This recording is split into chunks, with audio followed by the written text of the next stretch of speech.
Hoy en nuestras charlas azules vamos a hablar sobre TDAH y con una pequeña diferencia al formato de otras charlas azules que ustedes ya han disfrutado. Normalmente damos voz y tenemos cerquita a paciente y profesional.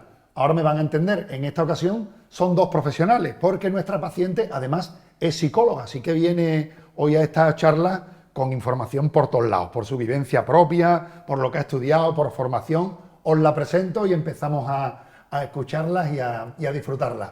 Nuestra profesional, Laura Varas, ella es psiquiatra con bastante experiencia en TDAH de hace 15 años, máster en psiquiatría legal y forense y actualmente además directora regional de psiquiatría en ITA. Y nuestra paciente y psicóloga, están las dos un poquito nerviosas, están ahí con las piernecitas, las verán ustedes ahí, las dos, pero ya verá cómo se van a ir tranquilizando. Ella es María Sáez, tiene 25 años, como os decía, es psicóloga y tiene el diagnóstico en TDAH desde los 14 años. Tiene muchas dificultades superadas a día de hoy, muchas de ellas las va a compartir hoy con nosotros, con ustedes. Su objetivo es ayudar a otros padres y jóvenes con su experiencia, le encanta bailar, el deporte y su trabajo. Así que con estas pasiones y estas presentaciones hechas, vamos a empezar. Cuéntanos, María, para ti, ¿qué es el TDAH? Bueno, para mí es un concepto muy difícil de explicar, que ha ido cambiando a lo largo de los años, pero una metáfora que a mí me gustó, que me siento muy identificada con ella, y es que un niño con TDAH es un niño que tiene que subir una montaña como el resto de los niños, pero el resto de los niños tienen unas buenas botas de montaña súper preparadas y el niño va descalzo. Y encima la película la ve el resto de rodilla para abajo, o sea, de rodilla para arriba. Realmente el resto no ve que ese niño va descalzo, entonces tiene que subir con muchas dificultades día a día, y es así como yo he vivido y vivo a día de hoy muchas cosas y muchas áreas de mi vida. Le he contado a quien hoy se asoma a estas charlas azules que tu diagnóstico llegó cuando tenías 14 años. Ser diagnosticada a los 14 años te ha hecho después encarrilar también tu formación hacia el mundo de la psicología. ¿Necesitaba tener más información, conocer más? ¿Puede ser que tener TDAH te abriera además todo tu campo profesional? He investigado mucho porque soy muy curiosa, pero más para llevármelo a lo personal. A día de hoy no ayudo a padres o niños con TDAH, pero sí es verdad que me ha abierto un mundo y me ha enseñado a ver más allá de las dificultades de las personas, porque al final esto es un trastorno, es un diagnóstico, pero en fin, que puede ser cualquier otra cosa también. Eso de que no ayudas a niños con TDAH lo podrás decir hasta ahora. Con esta charla. Exacto. A partir de ahora ya verás cómo vas a ayudar a un montón de gente. Laura, TDAH, TDA, a veces se dice de una manera, otra de otra. En ese cambio de sigla, ¿hay diferencia? ¿Estamos hablando de lo mismo? Cuéntanos un poquito para que pongamos las bases y hablemos de forma correcta desde el principio. Vale, el trastorno es TDAH, ¿vale? El TDA no existe como tal, sino que es un subtipo. Dentro del TDAH hay 3 subtipos, ¿vale? Que es el tipo inatento, a este es el que se le conoce familiarmente como TDA, otro subtipo que es el hipercinético impulsivo, ¿vale? Y otro que es el combinado, que tiene las 3 áreas, hiperactividad, impulsividad y déficit de atención. Eso sería, digamos, la nomenclatura, o por decir, el uso médico de este trastorno, por lo cual como hay que llamarlo es TDAH. Vale, pues marcado esto, te pregunto por la analogía maravillosa que nos ha hecho María. Esa falta de botas de montaña, esa dificultad que además ella subrayaba, los demás no ven. Efectivamente. Quizá por eso son importantes charlas y encuentros como este. ¿Hay sobrediagnóstico? ¿Hay opacidad? ¿En qué punto está el diagnóstico de TDAH? Vale, no hay un sobrediagnóstico. De hecho, podríamos decir que incluso hay un infradiagnóstico, ¿vale? Sobre todo, hemos hablado de que hay un subtipo que es el inatento, el que se da más en la población femenina, y este subtipo pasa muy desapercibido, ¿vale? En principio, en el TDAH lo que más nos afecta, o lo que suelen afectar a los profesores o a los padres, es la hiperactividad del niño. Pero en cuanto hay un niño que no tiene hiperactividad, pero sí lo que tiene es un déficit de atención, eso pasa de largo y nadie se da cuenta, con lo cual el diagnóstico es muy tardío. Digamos que como no molesta. Efectivamente, como no molesta... ¿No? Pues, siendo un poquito bruto, sí, que es un poco mi papel de traducir o pensar lo que pueden estar pensando quienes nos ven. El hiperactivo, aquí ocurre algo, pero como no, el que no tiene esa hiperactividad no nos está suponiendo un estorbo, se tarda más en diagnosticar. Efectivamente, sobre todo si no da ningún problema académico, que es donde antes, o sea, los profesores se dan cuenta ahí, ¿no? Si empieza a haber los niños empiezan a suspender asignaturas, es cuando también empiezan a llamarle la atención, pero esto ya ocurre más tarde. María, cuando notas que pasa algo, ¿eres tú quien se da cuenta, se dan cuenta tus padres, tu entorno familiar, te diagnostican a los 14, pero cuándo empiezas a notar que ocurre algo? Bueno, como dice Laura, yo fui de ese tipo inatento. Yo es verdad que era una niña como muy despistada, yo siempre en mi mundo, pensando en mis cosas, muy creativa, me encantaba dibujar todo tipo de cosas. Y es verdad que a nivel académico no me afectó hasta que llegué a la adolescencia.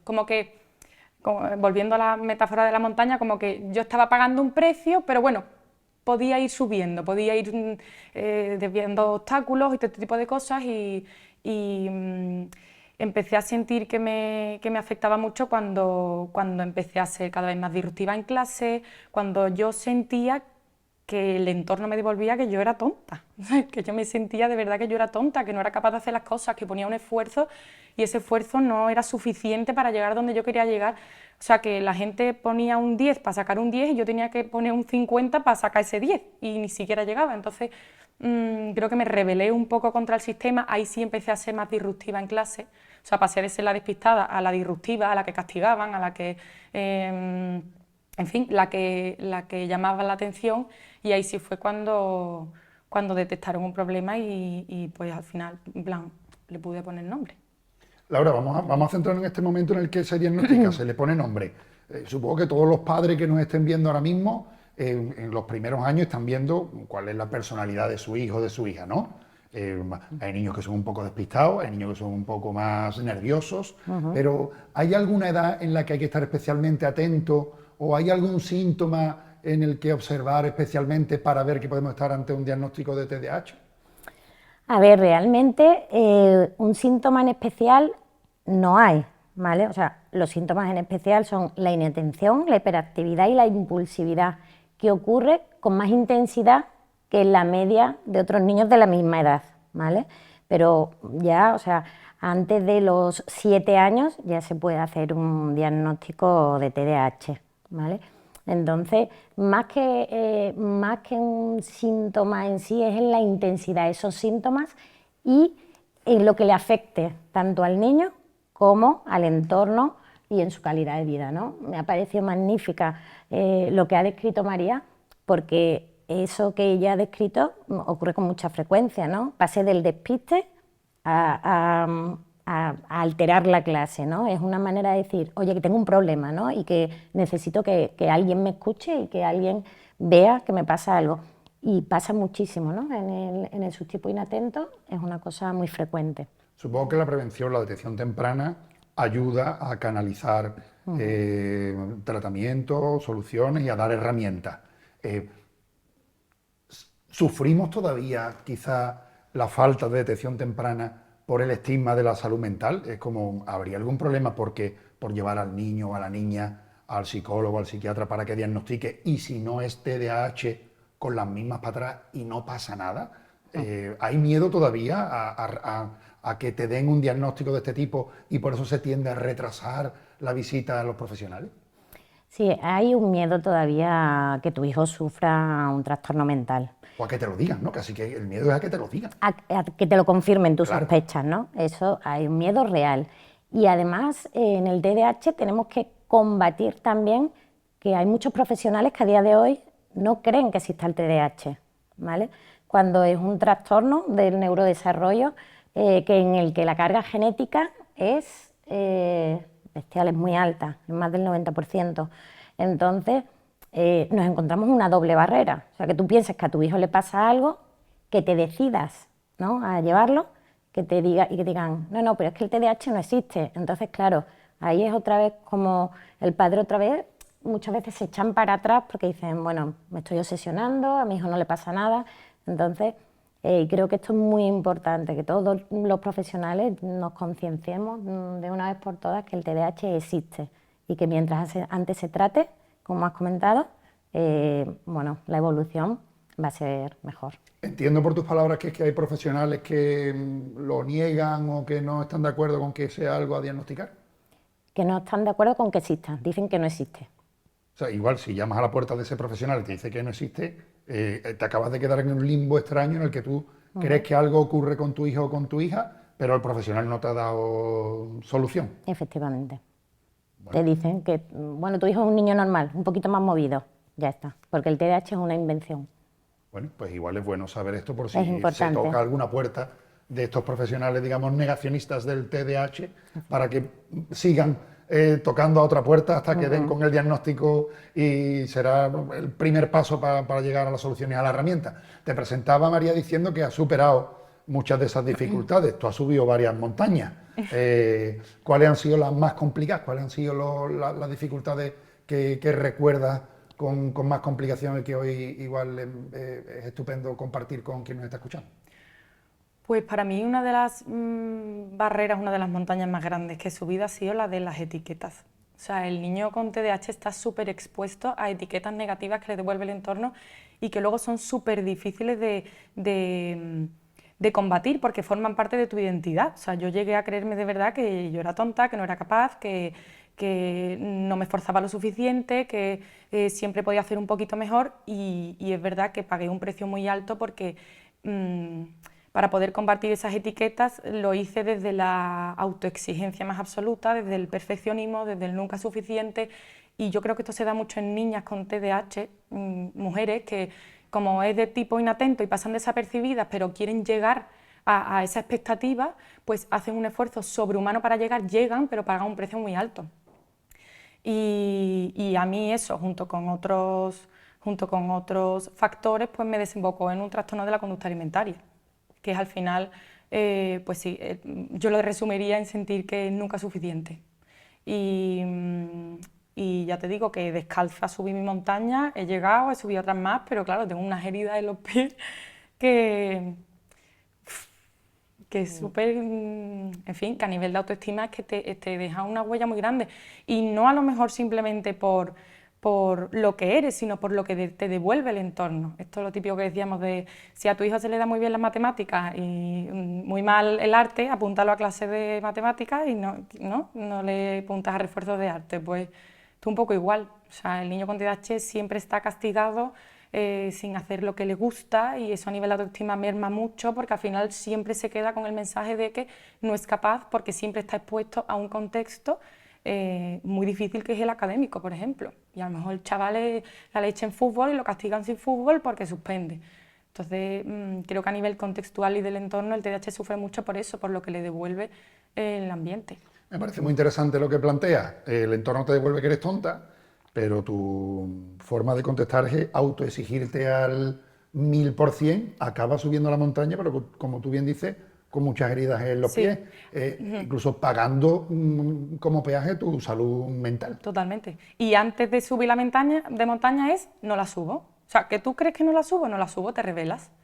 Pero cuando ves que eso no funciona, pues decides subirla y acaba doliendo. ¿Sabes? Que el niño con TDAH se puede ser inatento, luego se revela contra el sistema porque, ¿no? Que soy el más disruptivo, el más malote, el que más Pues vale, peor se porta. Pues Claro, lo soy, porque encima mis compañeros me refuerzan, que yo necesito refuerzo. Necesito conseguir esa autoestima de donde sea. Entonces, si soy el que más fuma, el que más bebe, pues lo voy a hacer, porque no sé hacer bien otra cosa. Entonces ahí creo que los padres tienen un papel muy importante y la escuela también de no reforzar esa etiqueta tan potente que le estamos dando a esos niños y que luego van a querer cumplir. Y yo en mi caso pues decidí tirar para adelante y pagar el precio. Tiró para adelante Laura, pagó el precio, trastorno de la conducta alimentaria, pero supongo que ansiedad, depresión, en medio, el tener que rebelarte o sobreponerte a ese input negativo que te da tu entorno, el peaje es caro y elevado. Es alto, sí, es elevado. Se asocian muchas otras enfermedades, otros trastornos, ¿no? Como son los trastornos de ansiedad, las depresiones, los trastornos de conducta alimentaria, ¿no? Ahí en este contexto fue cuando yo conocí a María, ¿no? Cuando fue diagnosticada con un trastorno de conducta alimentaria y bueno, también trastorno por abuso de sustancias, estamos hablando que si no tratamos a estos niños, llega un momento en que la vida se le puede complicar mucho, mucho, bueno, de acabar en cárcel, ¿no? De situaciones que, bueno, María que también ha trabajado, ¿no? Con pacientes con problemas de drogas, sabe que muchos de esos pacientes son pacientes con TDAH no tratados y, bueno, cómo van llegando hasta ese punto, ¿no? Entonces creo que esto es un punto fundamental a tener en cuenta, ¿no? ¿Siempre está vinculado a ir mal en los estudios o hay también altas capacidades detrás del TDAH? Por ir poniendo alarmas o quitándolas de quienes nos están escuchando. Vale. No, no siempre está vinculado a un fracaso académico. Lo que sí es cierto, hombre, si un niño tiene altas capacidades, pues está claro que va a tardar más en fallar en sus estudios o va a tardar más en que él diga, oye, me está costando más de lo habitual. Sí, del 10 cae al 7, pero no es un problema en casa. Efectivamente. ¿Vale? ¿Qué es lo más habitual? Que el niño con TDAH tenga una capacidad intelectual normal. Entonces, es a partir de finales de la primaria, quizá un poquito antes, cuando empiezan a dar la cara, ¿no? Y entonces, y también cuando ellos empiezan a ser más conscientes de lo que les está pasando. Y aquí aparece un síntoma que aquí, antes me preguntabas, pero aquí sí suele aparecer un síntoma que para mí es muy importante y es la inestabilidad emocional, ¿vale? Porque ellos se hacen conscientes, lo que María decía, ¿no? Me hago consciente de lo que me pasa, que el resto del universo lo que me dice es que soy tonto y entonces pues me vengo abajo, me siento mal, puedo caer en depresión, en ansiedad, en conducta, trastornos del comportamiento, ¿vale? Y es verdad que es un síntoma importante y que creo que hay que tenerlo muy en cuenta en el inicio de la adolescencia. Habéis las dos comentado que el hecho de que María fuese una niña la hacía más predispuesta a un TDAH inatento que hiperactivo. ¿Hay diferencias entre el TDAH en cuanto a lo que a niños y niñas se refiere? Bueno, con la clínica vamos viendo que efectivamente las niñas parece que hay un porcentaje de mayor de TDAH subtipo inatento, mientras que en los niños el porcentaje suele ser más alto el combinado, en el que hay hiperactividad, impulsividad e inatención, las tres cosas. Estábamos con María en clase de la inatención a convertirte en la mala de la clase y a llamar la atención. Y cuando empiezas a pedir ayuda, ¿es algún profesor, son tus padres, eres tú desde tu juventud quien dice, "Oh, por favor, dejen de reforzarme que soy la traviesa o la mala de la clase y ayúdenme"? ¿Cómo es el primer paso? Pues, pues yo creo que fue a nivel académico, cuando empiezo a ver que es que realmente que no puedo. Luego el TCA aparece mucho después, pero sí empiezo a ver que no soy capaz de verdad. Y yo no pido ayuda como tal porque ese nivel de autoexigencia lo que hace también es que no pidas ayuda, porque tú puedes sola, ¿sabes? Se me ofreció también tomarme la medicación, pero como yo puedo sola, como esto yo no lo tengo, yo un poco negué que yo tenía un problema porque yo podía sola, ¿no? Así yo... Sí, lo de tu autoexigencia está quedando Totalmente. claro, y apretándote. Sí. Tú apretándote. Totalmente. Pero sí, ya cuando se va acercando la selectividad o empiezan a complicarse los exámenes ya por la ESO, es cierto que he tenido mucha suerte con mi madre porque ella siempre ha investigado mucho sobre TDAH, se implicó mucho. Es verdad que a mí me lo detectaron más tarde porque mi hermano era muy disruptivo, también tenía una hiperactividad muy grande, entonces yo pasé un poco más desapercibida y ella decidió cambiarme de colegio y es verdad que en el cambio de colegio empiezo a remontar, empiezo a cambiar esas etiquetas tan potentes que tenía conmigo y empiezo a disfrutar de aprender, porque gracias a Dios pues me tocó una profesora especialmente empática que estuvo ahí peleándose conmigo a tope y yo que no. Y al final, pues, es verdad que se me empezaron a dar bien muchas asignaturas y empecé a ver que yo era capaz de hacer muchas cosas y de quitarme esa etiqueta de que yo no era capaz. María nos dice, yo puedo, soy la medicación. Y es que la medicación es uno de los factores que complican un poco el tratamiento, porque hay padres que son reacios a medicar a los hijos para controlar el TDAH. ¿Qué le pasa a la medicación de este TDAH como para que haya padres que no lo tomen como un tratamiento cualquiera, como un tratamiento más? Le pasa, por desgracia, como le pasa a cualquier tratamiento para los trastornos mentales, que hay mucho miedo, muchos bulos y muchas mentiras, ¿vale? Pues para eso estamos aquí hoy, para Para derribarlo intentar, claro, entonces, bueno, pues, tradicionalmente, ¿no? El tratamiento para el TDAH ha sido el metilfenidato, ¿vale? El metilfenidato, que son derivados anfetamínicos, claro. Es verdad que cuando uno escucha un derivado anfetamínico se echa las manos a la cabeza.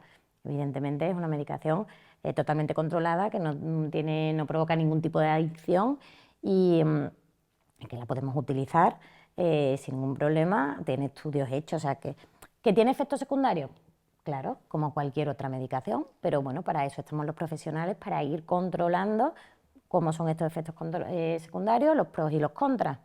Entonces, bueno, lo hemos hablado muchas veces, ¿no? Pero las patas del tratamiento del TDAH son 3, y si hay una que falla, mal, ¿no?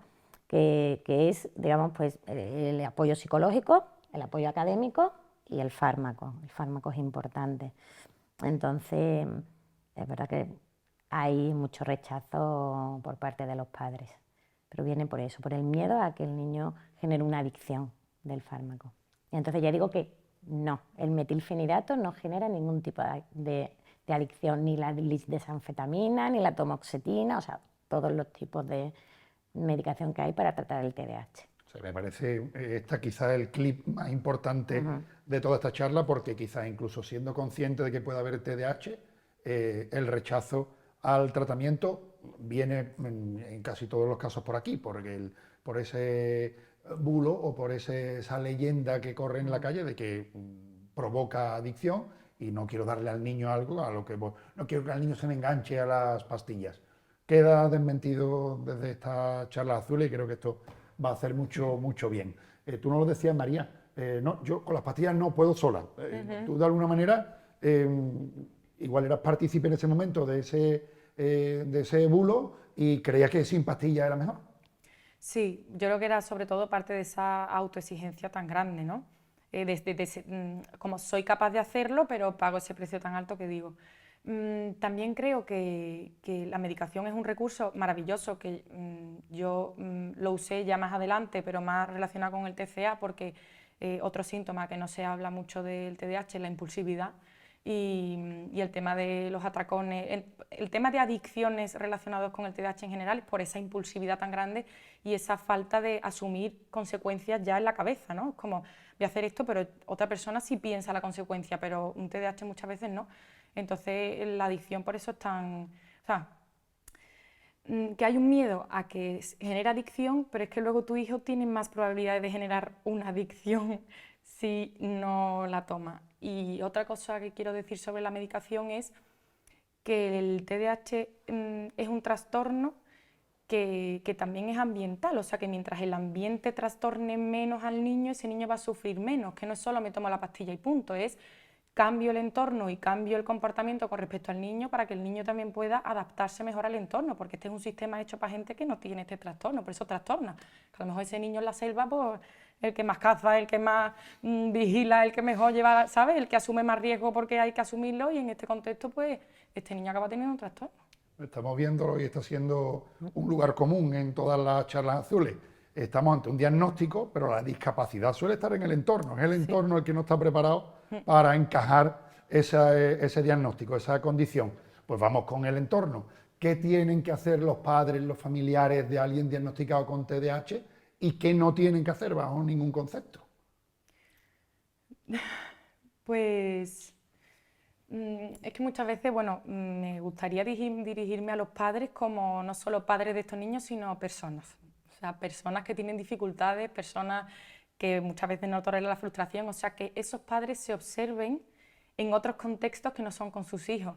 Cómo reaccionas tú cuando vas conduciendo y hay mucho tráfico, cómo gestionas tú pues, una situación en el trabajo que no te gusta, cómo gestionas tú tus emociones en otros contextos para ayudar a tu hijo dentro de casa, ¿no? Porque muchas veces se habla de padres de TDAH, pero esos padres son personas que tienen también una gestión emocional, una desregulación emocional cuando toca.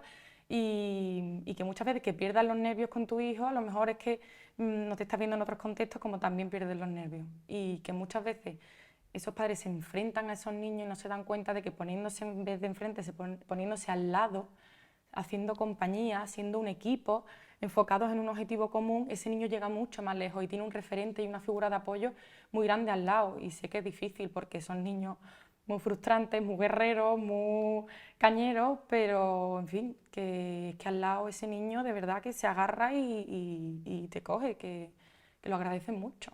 Laura, esos padres no están solos, esos padres tienen a dónde acudir, tienen dónde aprender, no tiene que ser ciencia infusa y autogestión de lo que tienen que gestionar. ¿Dónde? ¿Cómo? ¿A qué puerta tienen que llamar esos padres para sentirse acompañados y ayudados por experiencias de otros padres que han hecho ya parte del camino? Bueno, a ver, hay muchos sitios, ¿no?, donde se puede acudir, y antes hemos hablado que el tratamiento no es solo a nivel farmacológico, sino también a nivel psicológico y a nivel académico. Entonces, en la parte del apoyo psicológico, por supuesto, hay que apoyar al paciente, pero hay que apoyar a esos padres. Entonces, hay escuelas de padres donde, bueno, tanto a nivel público como a nivel privado, existen sitios donde podemos recurrir, y hay escuelas de padres para que te enseñen cómo manejar situaciones, ¿no? Pero bueno, yo estoy de acuerdo con María en que es importante el que nos situemos al niño con TDAH, creo que como a cualquier otro niño, no solo con enfermedad mental, como a cualquier otro niño, hay que sacarle todo el valor que tiene por quien es, ¿vale? Y por cómo es. No cambiarlo. O sea, yo no quiero cambiar a mi hijo con TDAH. Mi hijo con TDAH tiene una serie de características que además son maravillosas. A mí me apasionan los niños con TDAH. Lo que pasa es que hay otras pues, que están disreguladas y entonces él mismo no puede, ¿no?, controlarlas. Entonces, vamos a acompañarle y vamos a enseñarle el camino, pero no te voy a dar la vuelta como un calcetín, porque eres mi hijo y te quiero así. Entonces, esto para los padres creo que es muy importante, porque si no al final estamos chocando contra un muro continuamente. Y entiendo que para los padres es muy complicado, ¿eh? Para cualquier padre ser educador es difícil, pues un niño que tiene un trastorno, es verdad que es más complicado. Pero es eso, el estar a su lado y enseñarlos a los padres, bueno, por qué, sobre todo que los padres sepan por qué actuar de esa manera, ¿no? O sea, no, cuando un niño se sienta a estudiar y se despista, no es porque quiera despistarse, se despista porque ahí la química de su cerebro no está funcionando como tiene que funcionar. Entonces, ahí si un padre asume esto, pues ya pasamos del el vago, el perezoso, el que no quiere hacer nada, a es que no puede hacerlo. Entonces vamos a enseñarle a que lo haga. Entonces Entiendo. la visión... Entiendo que cada niño es un mundo y esto no va de convertir todos los mundos en mundos iguales, sino en entender ese mundo, en acompañarlo, en empatizarlo, en ajustar lo que haya que ajustar, pero desde conocer a tu hijo con las características que tiene tu hijo. Esto tampoco va de hacer que todos los niños y niñas tengan que convertirse en niños en series. Efectivamente. María, te diagnostican con 14. ¿Ha sido el mismo TDAH desde el primer día hasta ahora o ha ido evolucionando, ha ido cambiando? ¿Tú has ido también conociéndolo? ¿Cómo ha sido evolucionar y crecer con esa condición, conociéndote? Pues una cosa muy bonita que me gusta pensar del TDAH es que está muy bien que te digan lo que tienes porque explica muchas conductas o comportamientos o pensamientos o todo este mundo interno que tenemos, pero no justifica muchas otras, porque es verdad que hay niños, adolescentes o adultos que pueden tener el diagnóstico, puede ser un alivio, pero también puede ser un justificante para no desarrollar otras habilidades. Yo, por ejemplo, era muy desordenada, o sea, y ese TDAH puede explicar ese desorden, pero yo no puedo justificar no hacer mi cama todos los días o no puedo no ordenar mi cuarto por ese diagnóstico. Entonces yo creo que el aceptar ese trastorno, pero que no justifique otras muchas cosas de mi vida, pues me ha hecho sentir que tengo poder y tengo capacidad de decisión y puedo, en fin, puedo adaptar mi entorno y yo adaptar mi vida para que sea lo más fácil posible para mí. Y yo tengo recursos, o sea, puedo hacer aquí un esquema mental de recursos en la universidad, Pues mi amiga, yo qué sé, pues como ella atendía muy bien y tenía mucha capacidad de atención, yo cogía la pizarra, yo le explicaba todo el temario y como ella atendía y yo no me distraía porque tenía que explicarle, pues me saqué la carrera. Tengo un calendario en mi móvil que veo todos los días, tengo todo apuntado y el lunes ya sé lo que voy a hacer el sábado y lo veo martes, miércoles, jueves, viernes. Si no me lo apunto no existe. Me pongo alarmas, o sea, tengo infinidad de recursos que a lo mejor otras personas no necesitan, pero los he desarrollado para yo no sentir que no puedo vivir en el entorno en el que vivo. Y también he creado un entorno que me refuerce porque se me da bien en las matemáticas y no que se me da mal el arte, que eso también es muy importante, ¿no? Crearte tu propio entorno que te refuerce lo bueno y no te estés castigando continuamente lo malo. Entonces, es muy difícil, pero sí se pueden generar recursos y desarrollar recursos para que tu vida sea llevadera y tener tu salud mental en su sitio. Parece que estamos hablando de la gestión del TDAH, pero estos tips sirven para la salud mental en general, con TDAH y sin TDAH. Total. Que no, parece que no aísla el TDAH como paciente a lo que significa una correcta salud mental. María, no solamente has gestionado, no solamente has aceptado, sino que además creo que has dado un paso importante contándolo, normalizándolo, divulgando y comunicando. Eso entiendo que también es como un hito dentro de todo el proceso, ¿no? Que lo compartas y que hoy ayudes a tanta gente que nos está escuchando. ¿Cuándo tomas la determinación de, mira, a mí no me va a importar el estigma, yo esto lo comparto y lo cuento? Hombre, porque es que hay tantos niños que no van a poder hacer lo que les gusta o que no van a poder pedir la ayuda que necesitan por sentir que esto es algo que no pueden contar. O sea, yo en el colegio tuve más tiempo para poder hacer mis exámenes, porque yo, gracias a este diagnóstico, sí pude sacarme los exámenes porque yo lloraba del agobio porque de verdad que yo no terminaba los exámenes, era por tiempo, yo necesitaba tiempo, yo era muy lenta, procesaba muy lento, era muy difícil el tiempo normal de otros niños, para mí yo no podía terminar el examen en ese tiempo, por ejemplo. No sé, creo que tenemos muchas cosas buenas y que al final se nos reduce, me gusta decir que tengo TDAH, no que soy TDAH, porque entonces te reduces a una etiqueta que no puedes cambiar, obviamente te quedas con él toda la vida, te mueres con él, pero puedes adaptarlo, puedes hacer cosas para que el entorno lo entienda. Yo aviso muchas veces, ¿no? Le decía a Marta, digo, recuérdame esto, o sea, no abras este mensaje, ¿sabes? No me acuerdo qué fue, como que le pido a las personas ciertos favores para adaptarme lo mejor posible al entorno, ¿no? Pues que me recuerden ciertas cosas o que me, no sé. Sí, que te acompañen, ¿no? Al Sí, final es como que te básicamente. acompañen. Oye, miren, tú lo has dicho, no soy esto, pero tengo esto, ayúdame a que te ayude, ¿no? Al final es ese acompañamiento. Lo de María en forma y fondo es maravilloso porque creo que está siendo hoy muy práctico y muy útil compartir todo esto con quien nos esté viendo. Laura, ¿qué pasa cuando no hay consenso en los padres? Cuando hay uno que sí lo acepta, otro que no, uno que quiere ayuda profesional, otro que no, uno que dice que está de acuerdo con medicar, otro que no. Ante esa situación, ¿qué se hace? Porque igual la está teniendo alguien de los que están en el otro lado ahora mismo. ¿Qué se hace? Trabajar con los padres. Tenemos que trabajar con los padres y concienciarlos, ¿no? Y explicarles muy claramente lo que es el TDAH, pues eso, que es un trastorno del neurodesarrollo, que aparece en la infancia, que se mantiene en la edad adulta, enseñarle todo lo que ese niño puede conseguir o esa niña puede conseguir a lo largo de su vida si lo vamos a tratar o qué no, o qué posibilidades le vamos a quitar si no va a estar tratado. En mi experiencia, al final el sentido común acaba cayendo por su propio peso. Lo que pasa es que hay veces que es tarde, es muy tarde, ¿no? Yo me he llegado a encontrar chicos de 20 y tantos años diagnosticados con 7, con 8, con 9, que no han sido tratados porque, bueno, ninguno de los padres han querido, y mi reencuentro con ellos ha sido por una adicción a la cocaína, por ejemplo. Entonces, claro, o sea, no hay que ni culpabilizarse ni a sentirse mal, ¿no? Pero creo que es importante concienciar y decir, oye, si me están diciendo esto, ningún profesional diagnostica, se puede equivocar en un diagnóstico, sí, pero no, ningún profesional diagnostica para medicar, ¿vale? Y creo que esto hay que tenerlo muy en cuenta.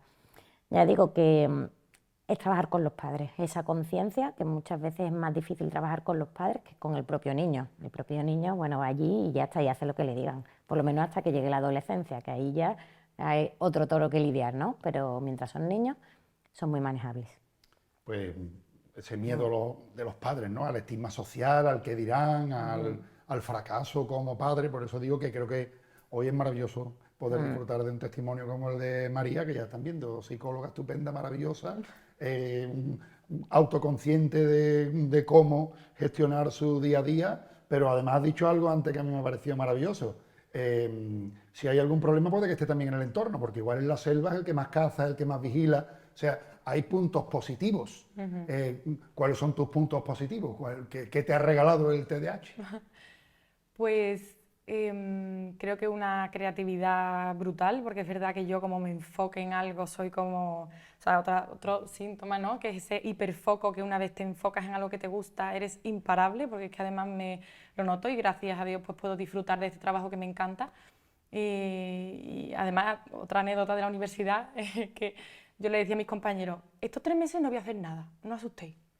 Las últimas 2 semanas está el trabajo hecho. Yo pillo. Sí, Estoy exactamente. tirando O sea, que cuando pillo. yo enfoque, ¿sabes? Esta amiga que te habla dice, no la molestéis porque estas 2 horas se va a poner a tope. Y es que es verdad.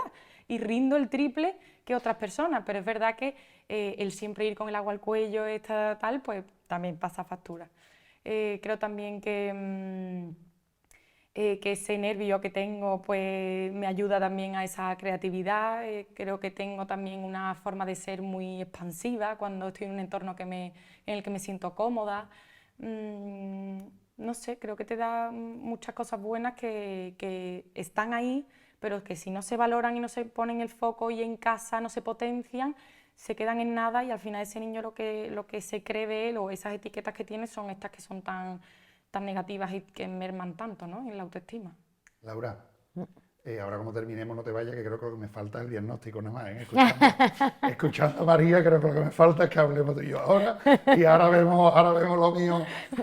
¿Cómo lo hacemos, no? Por favor, yo diagnóstico ya tardío con 40 tacos, pero ahora hablamos. Bueno. Ahora hablamos tú y yo porque me estoy viendo muy reconocido en la experiencia de María. Además hay un par de tips o trucos, igual esto es un poquito trampa, porque cada uno entiendo que su TDAH será distinto, diferente, que cada caso será para analizarlo de forma individual, pero tú has conseguido tener esos tips como me saco a la carrera explicándoselo a una compañera, que ella sí que es una magnífica cogedora de apuntes, pero yo soy una magnífica profesora. ¿Hay algún tip más que podamos compartir con quien nos esté escuchando con TDAH que diga, uy, pues se me lo apunto? Tips de María. Buah, es que tengo un montón. Tengo un montón. O tenemos tiempo, que no sean más de 2 horas. Pero se te han olvidado, como buena Claro, TDAH, ¿no? exactamente, ahora mismo ya abrumada. Pues no sé, es que... Yo quiero apuntar una cosa, a mí me llamó mucho la atención cuando conocí a María.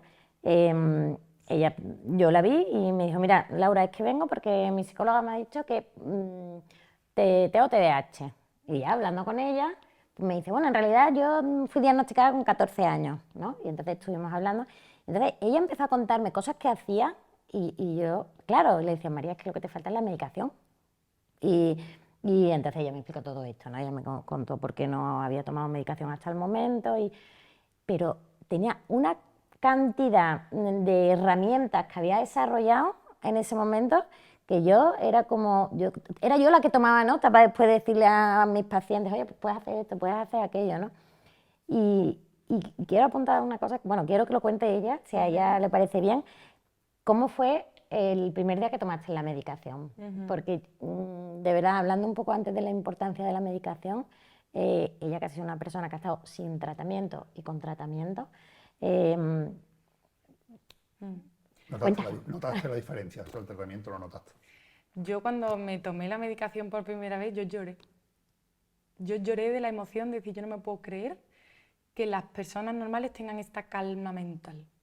porque mi cabeza era tal bruma, tal nubarrón de ideas, de cosas, esto se me ha olvidado y tengo que apuntarme no sé cuánto, le tengo que decirle aquí no sé qué, o sea, de no llegar, ¿sabes? Y también, ya no solo a nivel de organización, sino emocional, era una bruma emocional brutal.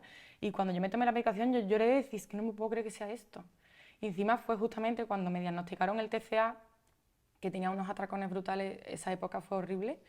Y fue justo antes de Navidad, que es una época para personas con TCA brutal, porque todo el tema de la comida está ahí candente, y pues me fue un alivio brutal.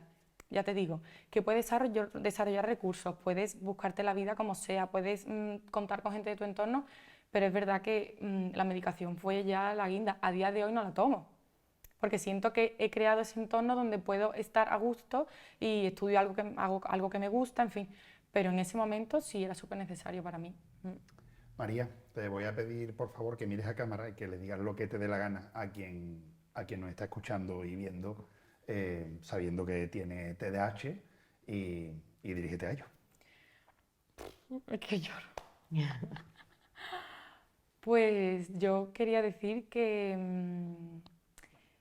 bueno, que no eres eso, que eres mucho más, que tienes cosas muy positivas que ofrecer, que tú puedes crear tu propio entorno, puedes tomar tus propias decisiones. Yo empecé por hacer mi cama, por ejemplo, era un puñetero desastre y fui poniéndome objetivos muy pequeñitos, muy asequibles, muy realistas, que me dieron sensación de control desde que yo empecé el día, porque con este trastorno sientes que, o sea, que vas dando tumbos por la vida y la vida decide por ti y no tiene por qué ser así.